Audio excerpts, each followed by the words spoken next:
Oh, that's incentive. Go Simran. Go Simran. Okay. Oh, okay. Oh, I'm sorry. I mean, go for it with the message. I'm not calling on you yet. I'd like, What? So we can all wear them. well, like I gave out like. Oh. So, yo, why'd you put it out upside down? Shit, bro. Okay. Let's talk about these. Okay, so again, this represents the rate of change of the function that we cannot see. Second mystery. I want to hear what Nia has to say about number one.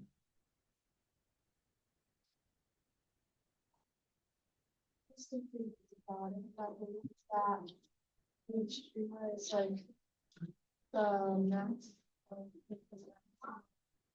Nice. Exactly.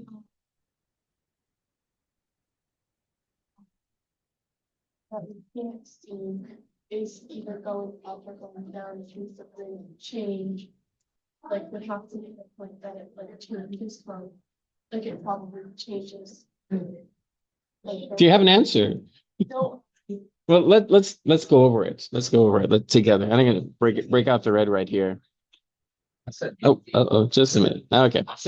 So we got, yeah, just a minute, just a minute. Just a minute, folks. So Nia, I have a question for you. I need everyone's attention, please.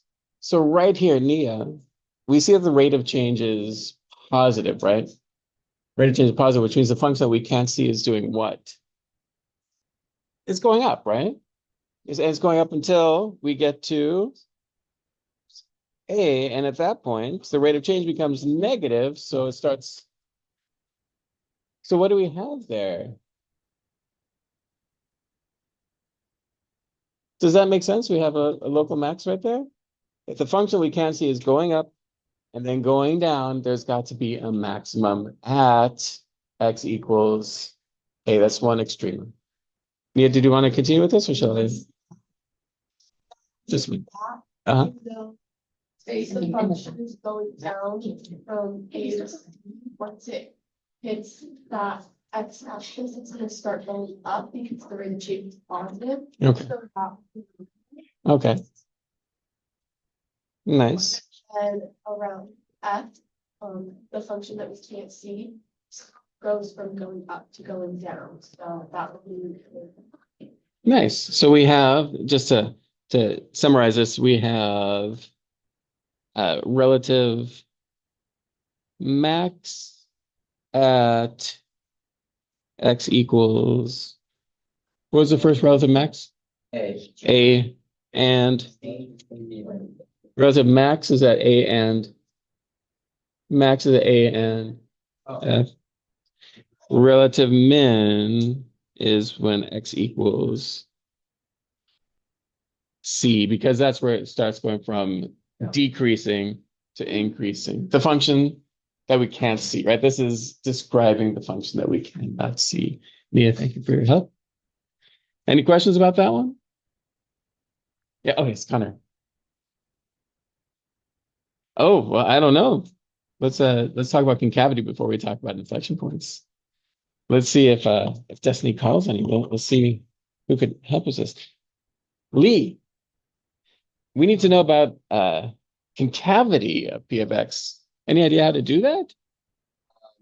Well, I mean, when I was looking at the function and I was looking at the rate of change, I was looking at like one function for the positive rate of change versus one had negative rate of change. Okay. So I basically said that when the rate of change was positive, it was concave up, and when it was negative. Okay, so concave up, you're saying it's from what to what? Negative infinity to A, you can see that. I'm sorry, from what? Negative infinity to A. Okay, let's analyze this. First of all, concave up from negative infinity to A. Something is true from negative infinity to A. Is it concavity? Rate of change.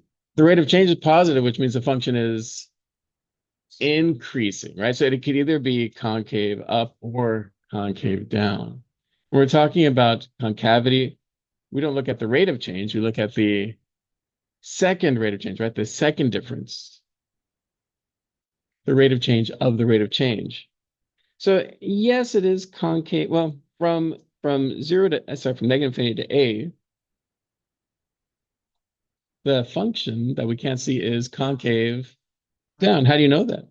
Decreasing. It's decreasing. But it says actually got to be from negative infinity to, oh, you see it, negative infinity to b. My costume just came off.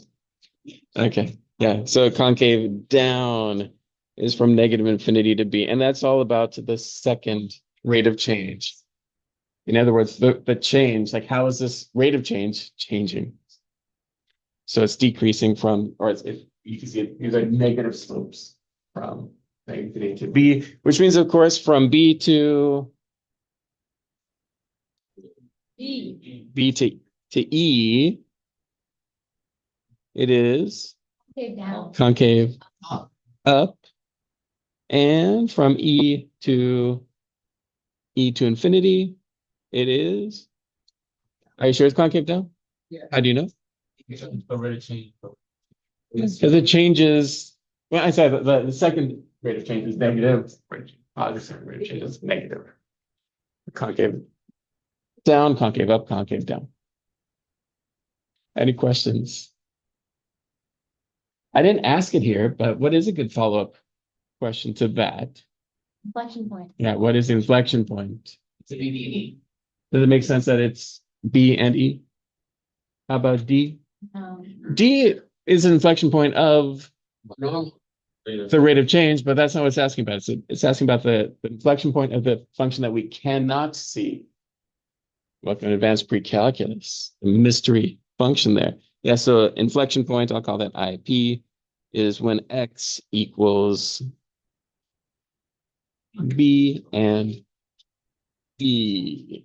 Okay, degree. What's the degree of P of X? You show me what you got for this one. Okay, so I'm seeing lots of threes. Are we okay with that? Or does someone, yeah, Mia? Okay. Maybe. I feel like it ends in concave down both ways, so I'm like, okay, like that's not odd. Even because the end is here. So, yeah. So we have concave up both ways, you said? Or concave down. Okay. Interesting. Okay. Yeah, we have a lot to consider here, don't we? Okay. Any other input? Wait, I'm kind of confused. Like, could you draw out the graph? Yeah, let's draw out the graph that we cannot see. So A is over here, B is like right there, C and D. Instead of starting with concavity, let's start with just increasing and decreasing. What do you think? Because we could start with concavity, but let's see if we could fold in the concavity afterwards. So we know that this is increasing. It says it's increasing until the function gets to A. So do we know where we start? Definitely on the left. Do we know how high or low we start? We have no idea. We just know that I'm just going to pick a random number. We know that this is increasing until it gets to X value of A. After that, I'll let you finish the graph. Does that mean it's professor's years? Increasing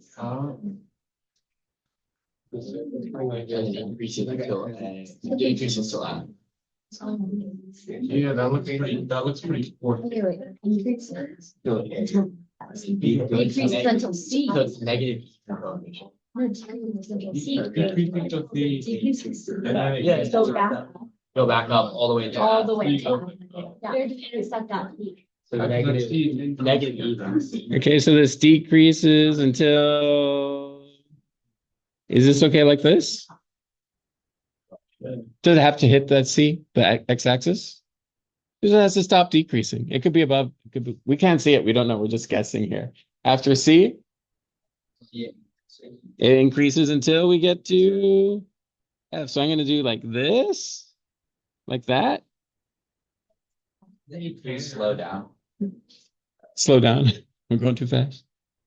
You can, Like yeah. E to F doesn't. And then it decreases from there. And now let's check the concavity. Right, we said it's concave down from negative infinity to B. Does that look right on the graph that we just made? Yeah. And then from B to E, concave up, looks pretty good. And then E to infinity, we see it's concave down again. Is this third degree? Could it be third degree? No. No, there's no way. It is fourth degree. It's got at least even. Yeah, fourth degree. So the function looks like it's a third degree, but we're talking about the one we can't see, or now we can. Any questions? Yes, Nathan. Draw this like graph at the beginning, so kind of like. That would have been nice, wouldn't it? Just draw it once you know increasing, decreasing. Yeah, not a bad idea. Okay, so we've done these. We have a bunch of things I want to do today. I want to give you your grade report. Oh, very important. I know. So your grade report, you're all gonna get one of these slips of paper. It's gonna have your current overall grade. This is really, listen up. This is for you to check my accuracy. If something's wrong with like what I marked, let me know. I do not round up, just so you know. If you have a 92.8, it's A minus. A minus. What's that? End of year, it's a conversation. It's a conversation. At the end of year, maybe. I get a 92.8 because you failed the last test, because we're working really hard to get them, right? Two different things. But you all don't have to worry about it. You're gonna have like 96, right? Right? You don't have to worry about all of that. Yeah. Okay. What we're gonna do now is do something called a skill check. This is not for points. It's like a quiz. We're going to take it like it's a quiz. You're going to take this on your own. It is a calculator skill check, not a quiz. So you're going to take this like a quiz, and then you're going to have a time to talk about it when we're all done. So it'll be about 15 minutes of complete silence. Does that make sense? Yeah. If you have questions about your grade, please hold it for after class. I might need to like start stealing pictures. Alright, I'm gonna get a job. Whoever does best on this gets to steal onto my.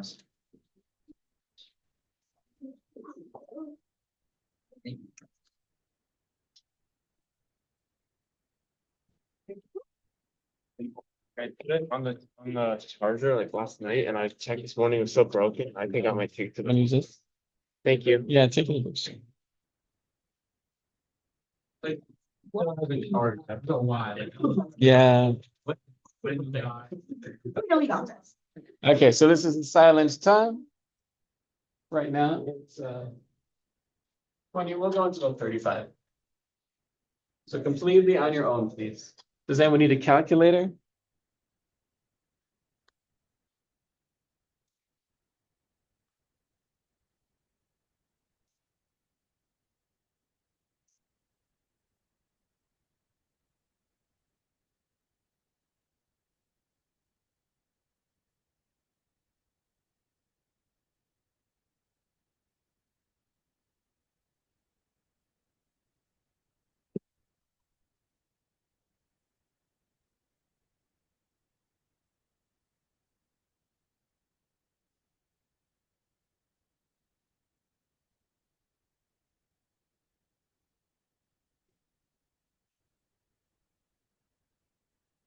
For those at home, this is what we're working on. Pause the video, do these problems.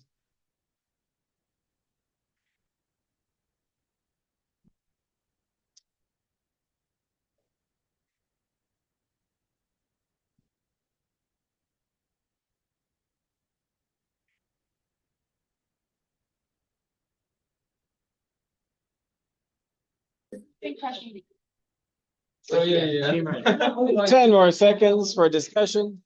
How did I know? Oh my stupid. Oh my gosh. We can't even get read. Oh wait, Nice. yeah, I did that right. When you multiply. Okay, folks.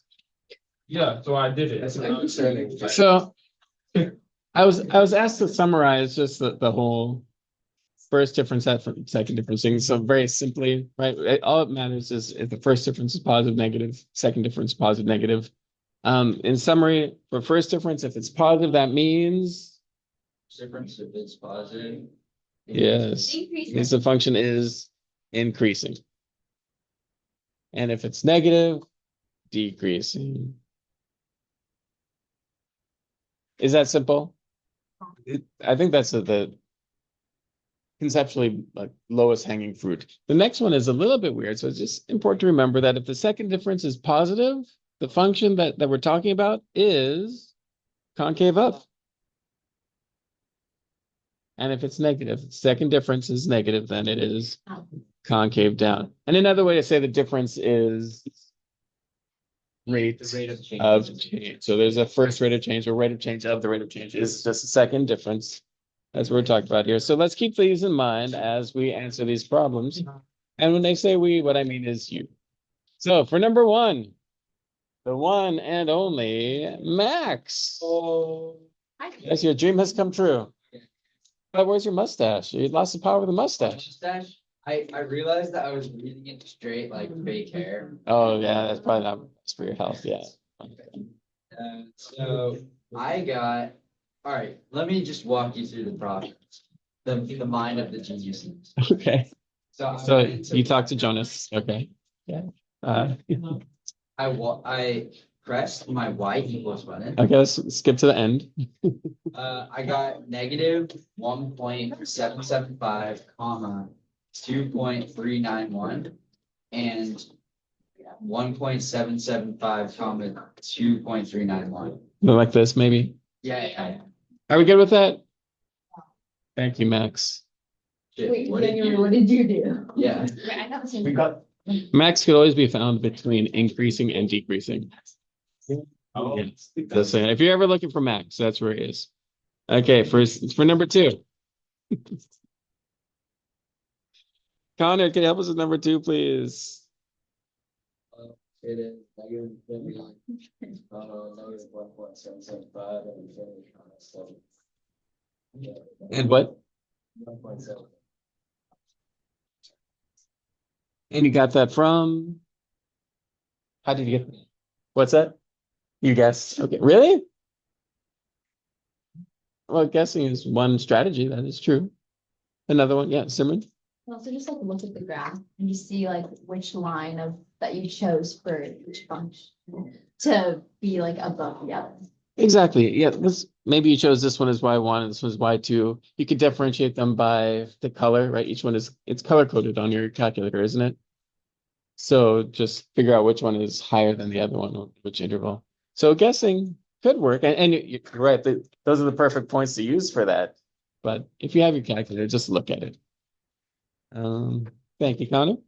Moving on, number three. I've graphed it here for the reference sake. Judy, can you help us with number three? 2,1. Okay. Oh, I guess that's it, isn't it? Do we agree that that's the closest? Because this actually is f of x, right? There's no unseen function there. So you just kind of look right there and it's like a 2,1 seems good. What if someone gets like 3,2? Would that be okay too for this one? Yeah, I'd say that's pretty unnecessary guess. Okay. Number four. Suddenly the graph that we were just looking at has changed flavors, didn't it? It's changed flavors. Kayla, can you help us out with number four?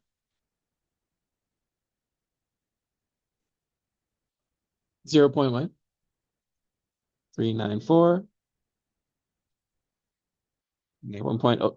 I'm sorry, negative 1.0027. Okay.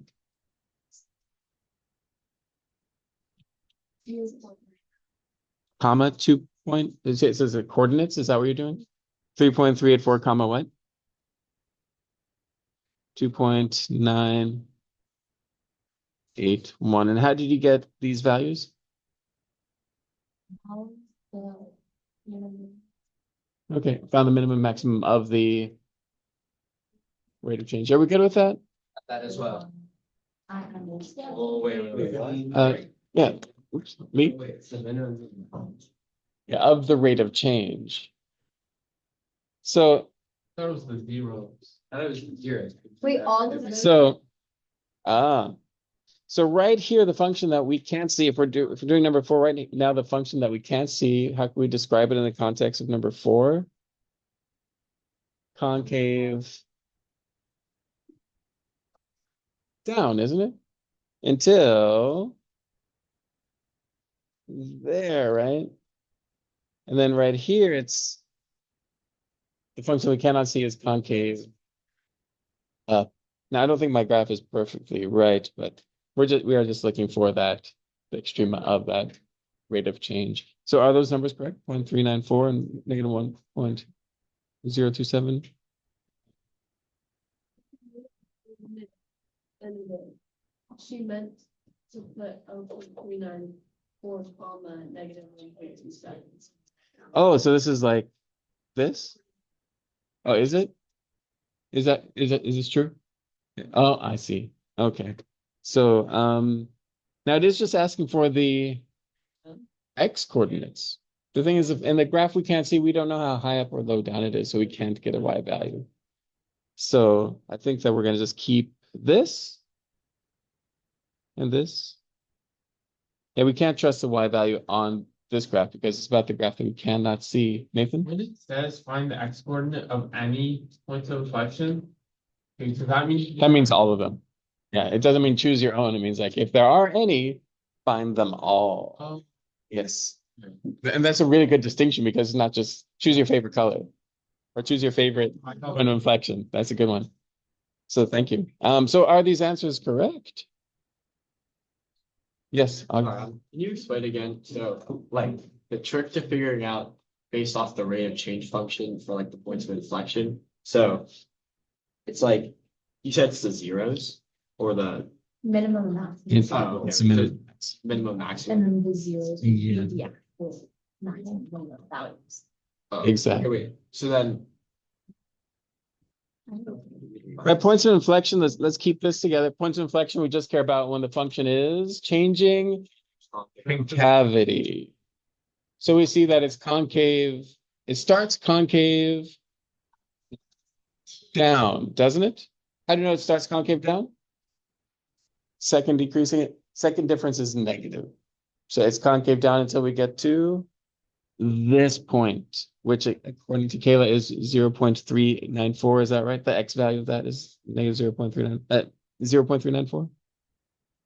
That's what we're looking for. And then the other one happens there where it changes from concave. At this point right here, it's changing from concave up to concave down. By definition, that is a point of inflection or inflection point. Yes, Chloe. Like, how do you know the rate of the second rate of change from the rate of change? You just look at the graph and see, is it going down? Like you can check these 2 points. If you do a subtraction problem, it would be negative 1.5. It's negative. Anywhere here, if you choose 2 points, it's going to be a negative difference. So that's going concave down. Perfect. Because this the second difference is negative. I just want to concentrate on positive, negative, because decreasing is a loaded word. So just be careful. So thank you for asking, Chloe. Perfect. Okay, moving on. Number 5. Shiv, what is Rocco Rock? My graph is kind of messed No, up. what does it mean? What is Rocco Rock? Okay. But see, my graph is kind of messed up with that in degrees. Oh, but does it matter for number 5? Yes, no. Okay. There's no- Degrees only matter if you're talking about Cosine. cosine or something involving angles. So cosine, not logarithms, sine, tangent, right? The SOHCAHTOA stuff. That's when you care about degrees versus radians. Okay, so I think it's when functions are at the zero, but when they're at zeros, that's when the inflection points are. Okay. Oh, does that make sense? And we're looking now at the second rate of change. So now we have to change our frame of mind, our frame of reference, because right here we know that the function that we cannot see is concave. Right here, the function we can't see is concave up until we get to right there. I say nice. So what values did you get? I got negative 0.141 4, 1. Okay. Then I got 1.384. And then 4.693. Do we agree? Yeah. Yeah.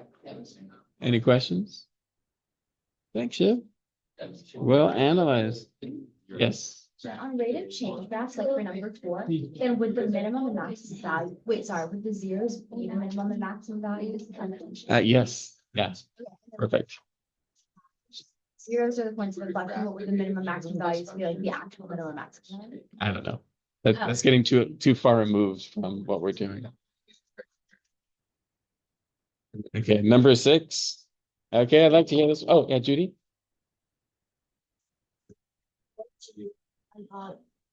0.411. 0.411. Oh, I meant, yeah. Or 0.41. negative 2.4. Oh, maybe I wrote it wrong. So negative 0.4411. Like this. Judy, is that right?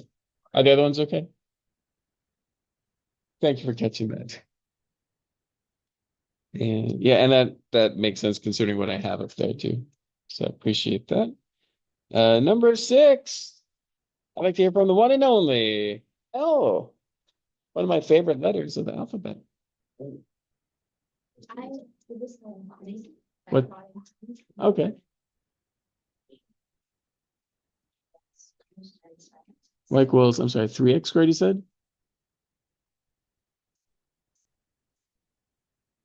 +2. Are we good? Should we try to factor that? There's no need. Don't just randomly factor stuff. You can, but it's a waste of time. Maybe you can, maybe you can't. I don't know. Nathan, can you help us with number 7? This one was pretty hard. I know. Basically, That's why I called you. read it. Okay. Yeah. And then I moved. Can you tell us what you got when you squared it? I said it was what I did. This is one option, by the way. This is not the only option. X to the 6th plus 2x to the 5th plus x to the 4th minus x equals 0. Like I moved. Oh, and then you move this over equals Yeah. 0. Okay. And then the only other thing I did is I just factor out x and I know that one of them is x equals 0. Okay. But yeah, other That's than true. that, I was pretty stuck. Oh, you don't have a calculator? Oh yeah, I do. Okay. But I wasn't Yeah, using. you're right. It's hard to do this without a calculator. So I'm not going to ask you to do this problem now, but what would you do to do this problem now? You could put it into like the graph, you graph it, And then, and then find the zeros. does that make sense? That's one way to do it. Thank you. Who'd like to tell us how they did it and what the answers are? Jonas. Yeah, no, I only That's know fine. 1 0, is that, I plugged in, x cubed plus x squared as one equation. And x, root x as another equation, and then just found the intersection between two. Does that make sense to do it that way? And the answer should be the same. But I do recommend just keep the equation as is, particularly since we're not doing this by hand. But if we're doing it by hand, but you did it perfectly. But this is a calculator test, so don't be afraid to use your calculator on any problem. That said, don't feel like you need to do it for every problem. If it's a simple problem to be done by hand, just do it by hand. It's up to you to tell the difference. And Jonas, can you tell us what you got here for? We know one of them is 0. The other one is. One is 0. Did you have it on your The other calculator? one is, I got, another one, I got one other 0, and that was 0.702 or something like that. 0.702. Does that sound right? Yeah, what city has an area code 702? I know two. Good guess. 702. Las Vegas. Yeah. Sorry, yeah. Yeah, I'll get the L there. Okay, are these only 2 answers? Okay, they're confirmed. Thank you. Don't Pardon? put the Y back. Well, there's only X's. Yeah. If they had Y values, they'd be the same though. Una, can you help us with H? What the heck is going on here? How'd you do it? Okay. After 3 zeros, first I plugged in 0 into the G of x equation, and I did most of my calculations. Okay, so you did G of 0 and then you got like some decimal for that or something?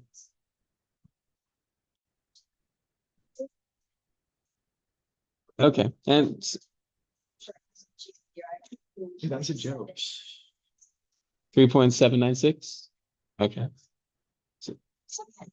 With F0, I saw that F0 was just gonna be 5. And then I just put in, I just like knew it was log of 28 if you plug in 5 into the g of x equation. Okay. And then I also don't remember what that exact value was, but when I added them together, I got 5.24. Anyone else get this? Okay. Very nice. So thank you for recognizing that we're dealing with what kind of functions are these when you see that little circle?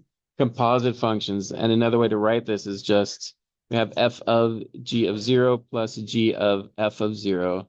Then just like Una was saying, like find f of 0, plug that into g, find g of 0, plug that into f, and put all your answers together.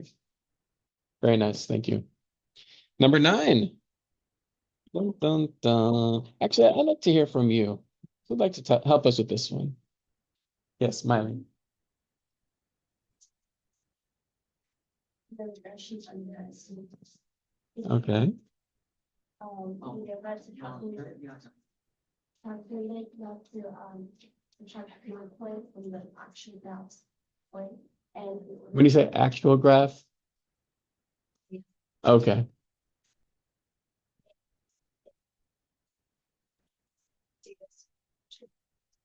Okay. Are we good with that? Let's visualize this, shall we?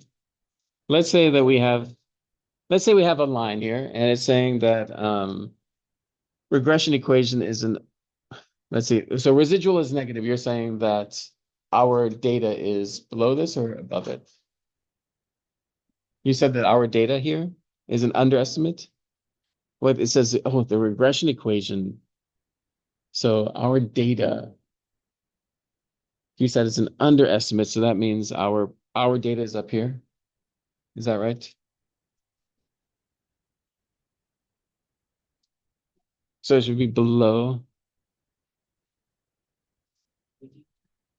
Okay, so here the residual. Now the residual, do you remember how to calculate it? Actual minus predicted. Actual minus predicted. Now, when we talk about predicted, we're talking about the value that you could find on the line, the mathematical line. So let's see, is this negative right here? So I'll put like a x-axis here, I'll put a y-axis here. So this is the value of x we're talking about. It's just this. Sorry, it's an actual minus predicted. So we start with this. And then subtract the predicted, which does give us a negative. Perfect. Yeah. Yes. I think, well, Oh, so it seems like our relationship here is wrong, but what do you think? What are you saying is wrong?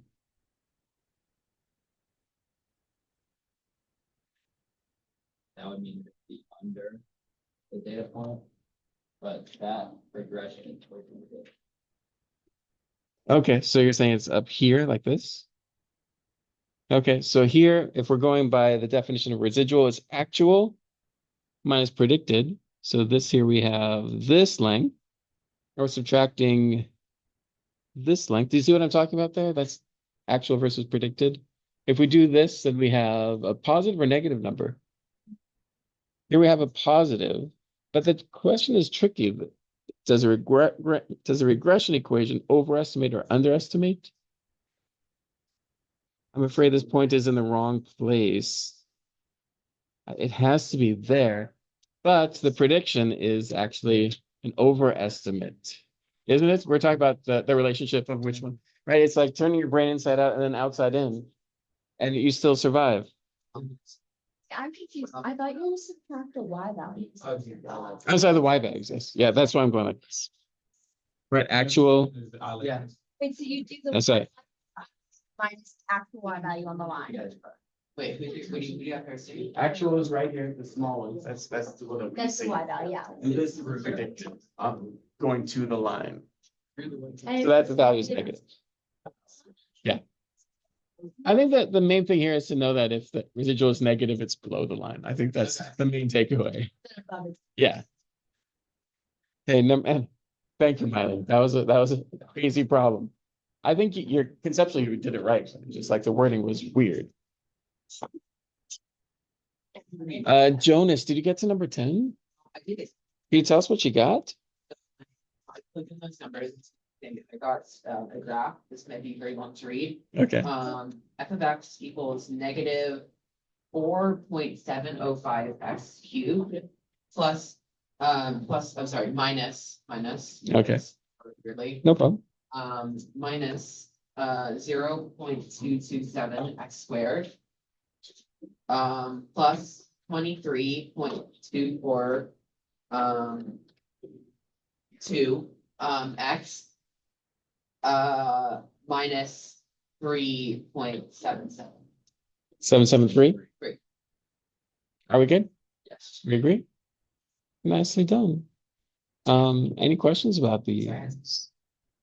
Did this help? Yeah. You think we helped put some of the concepts together a little bit? If not, I'm sorry. I tried. I do want to talk to you about a couple things. The quiz. I want to talk about the quiz a little bit. The last quiz that we took.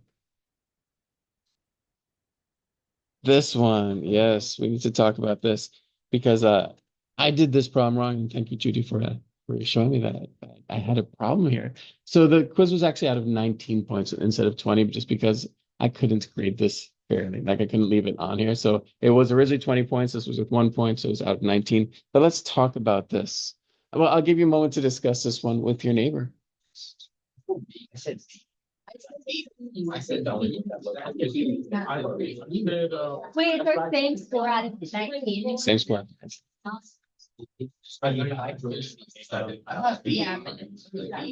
Yeah, that's what I was. Is that 19?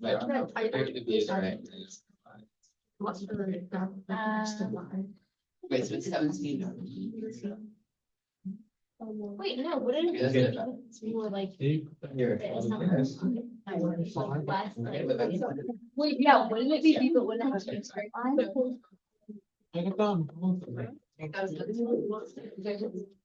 You should get them off. Oh, wait. Sorry, Mr. Legal, what is TC? What does it, what stand for? Test correction.